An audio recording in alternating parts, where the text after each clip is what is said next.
जगत गुरु श्रील प्रभुपाद की जय। हम ईशोपनिषद के इंट्रोडक्शन पर डिस्कशन कर रहे हैं।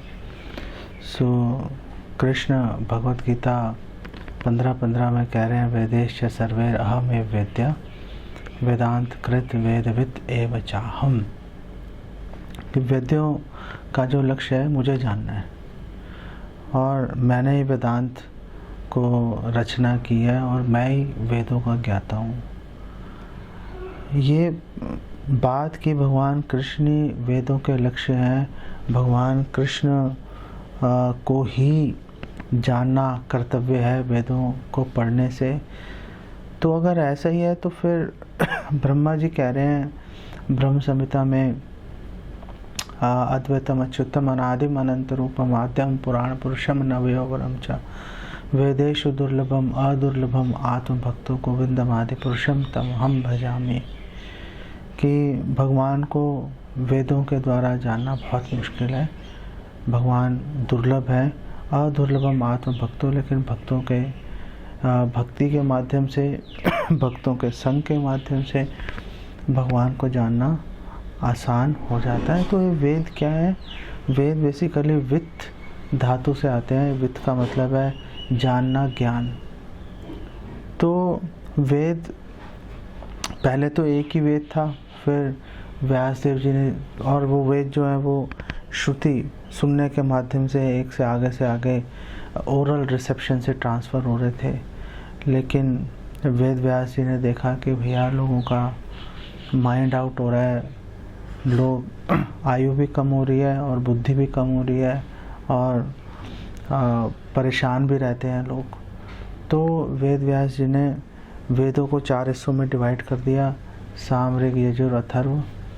और फिर उन्होंने जो लेस इंटेलिजेंस क्लास है उनके लिए उन्होंने महाभारत और पुराणों की उन्होंने संकलन किया। ये लेस इंटेलिजेंट क्लास कौन है? ये आप और हम है।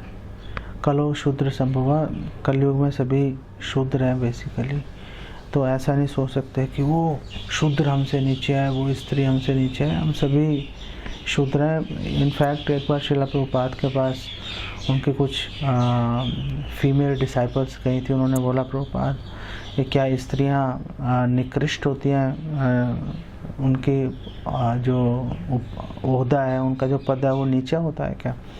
तो प्रभुपाद ने बोला कि अगर आप अपने आप को स्त्री समझ रहे हो तो वह नीचे ही है, क्योंकि देहात्म बुद्धि में घुस गए आप। अदरवाइज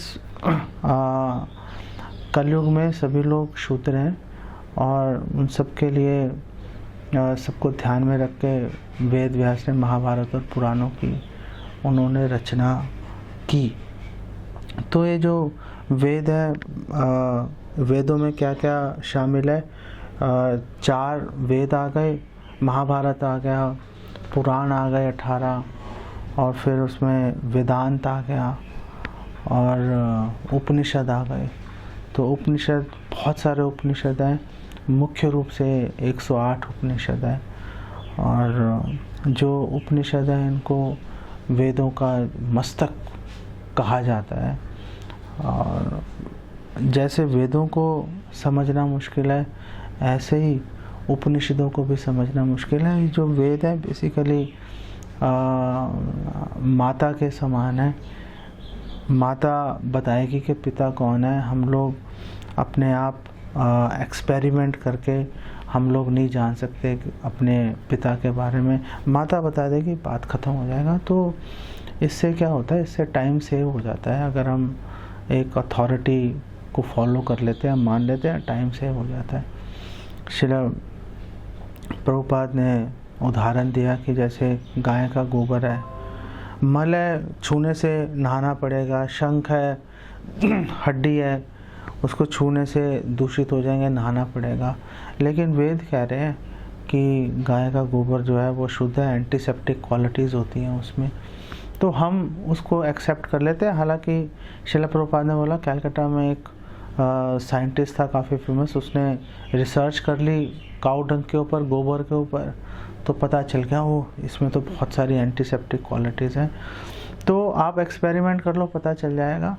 नहीं तो सिंपल तरीका है कि आप वेदों को एक्सेप्ट कर लो, बस आपका जीवन सरल हो जाएगा। आपको इतना कम टाइम है, उसके अंदर भी एक्सपेरिमेंट करने से, और एक्सपेरिमेंट कई बार करने से बात बनती भी नहीं है। जैसे श्रील प्रभुपाद बोल रहे हैं कि आपने अगर ये चेक करना है कि जो जातस्य ही ध्रुवो मृत्यु, जो पैदा हो रहा है वो मर जाता है, तो क्या सभी मर जाते हैं? अब कैसे चेक होगा सभी मर जाते हैं? हर एक को तो देखते नहीं रहेंगे, वो ये मर गया, ये मर गया, ये मर गया। हो सकता है फिर भी मन में संशय रहेगा कि हो सकता है कोई व्यक्ति जीवित हो ही जिसके बारे में हम नहीं जानते। तो ऐसा कठिन प्रोसेस लेने की जगह रिकमेंडेशन ये रहती है कि वेदों को हम स्वीकार कर लें। वेदों का जो शब्द है वो सर्वोपरि चलता है। दूसरा कारण ये भी है कि क्यों वेदों के शब्दों को मानना चाहिए, क्योंकि हम लोग हमारे में कमियां हैं। तो ज्ञान के प्राप्त करने के दो तरीके हैं, आरोह अवरोह। आरोह मतलब हमने खुद अपने इंद्रियों से ज्ञान प्राप्त कर लिया, अपने मन से, इंटेलिजेंस से, देख के, सुन के, पढ़ के ज्ञान प्राप्त कर लिया। तो ये जो ज्ञान है, श्रील प्रभुपाद कह रहे हैं वो डिफेक्टिव है। क्यों डिफेक्टिव है? क्योंकि हमारी इंद्रियां डिफेक्टिव हैं, अपूर्ण है इंद्रियां पूर्ण है, इसलिए हमसे मिस्टेक हो जाती है, गलतियां हो जाती हैं, हम भ्रमित हो जाते हैं, भ्रम में गलतियां हो जाती हैं। और फिर चौथा है कि वो गलतियों को छिपाने के लिए हम लोग चीटिंग करते हैं, कर्ण पाठव। तो इसके चलते जो आरोह पथ है वो एक्यूरेट नहीं है। ब्रह्मा जी भी ब्रह्म संहिता में कह रहे हैं, पंथास्तु कोटिशत वत्सरा संप्रगम्यो वायो रथापि मनसो मुनि पुंगवानाम सोप्यस्ति तत्प्रपद सिमनि अविचिन्त्य तत्वे गोविंदमादि पुरुषम तमहम भजामि। आप अपने मन को भगाओ। अगर पहली बात है कि आप सुपर इंटेलिजेंट हो, मुनि पुंगवा, आप सुपर इंटेलिजेंट हो। बेवकूफ़ है वो मन को भगाएगा, कहाँ लेके जाएगा? शराब की दुकान पे ले जाएगा, इधर उधर ले जाएगा। लेकिन अगर आप सुपर इंटेलिजेंट हो, आप फुल स्पीड से अपने मन को भगाओ, तो भी आप कभी भी पता नहीं चला सकते कि आध्यात्मिक जगत में क्या हो रहा है। प्रभुपाद बोल रहे हैं कि भौतिक जगत को ही जानना इम्पॉसिबल है। आध्यात्मिक भौतिक जगत को ही हम लोग पूरी तरह से कभी समझ नहीं सकते। आध्यात्मिक जगत जो वैसे ही अनलिमिटेड है, उसको जानने के बारे में तो कोई पॉइंट ही नहीं है। तो ये जो आरोह पंथ है, ये परेशानियों से भरा हुआ है और कभी एक्यूरेट रिजल्ट नहीं आएगा। इसलिए श्रील प्रभुपाद बोल रहे हैं कि अवरोह पंथ लो। अवरोह पंथ मतलब भगवान कृष्ण की शरण लो। भगवान कृष्ण जो नॉलेज दे रहे हैं उस नॉलेज को स्वीकार कर लो। वो नॉलेज कैसे स्वीकार करेंगे? जैसे ब्रह्मा जी को भगवान कृष्ण ने नॉलेज दी, तेने ब्रह्म हृदय या आदि कवि। ब्रह्मा जी को नॉलेज दी, ब्रह्मा जी ने आगे नारद जी को दे दी, नारद जी ने आगे व्यासदेव जी को दे दी, व्यासदेव जी ने आगे शुकदेव गोस्वामी को दे दी। ऐसे आगे नॉलेज स्प्रेड हो गई। तो कहने का मतलब है कि एक प्रमाणिक गुरु की आप शरण ले लो। एक प्रमाणिक गुरु की शरण लोगे तो इजीली समझ में आ जाएगा। और श्रील प्रभुपाद आगे बता रहे हैं कि जो ये उपनिषद हैं, वेद हैं, इन पे का जो वेदांत है इस पे कमेंट्रीज हैं अलग अलग। लेकिन फर्स्ट कमेंट्री क्योंकि शंकराचार्य जी ने लिखी थी इसलिए वो सबसे ज़्यादा फेमस है। लेकिन ऐसा नहीं है कि वो इकलौती कमेंट्री अवेलेबल है। वेदांत सूत्र पे रामानुजाचार्य, श्री मध्वाचार्य, इन सब ने और कमेंट्रीज लिखी हैं। और व्यासदेव ने जो है नेचुरल कमेंट्री वेदांत सूत्र पे लिखी, उसको श्रीमद् भागवतम कहते हैं। इसलिए इस इंट्रोडक्शन के आखिर में श्रील प्रभुपाद ये रिकमेंडेशन दे रहे हैं कि प्लीज़ आप भागवतम भगवद गीता को स्टडी करो। श्रुति है, भगवान की वाणी है, भगवान के बारे में है। आप उससे अगर आप श्रद्धापूर्वक सुनोगे आप उसको समझ जाओगे। तो जो वेदांत सूत्र है, वेदांत सूत्र पे जो भाष्य है उसको समझना एक्चुअली में बहुत ही कठिन है उसको समझना।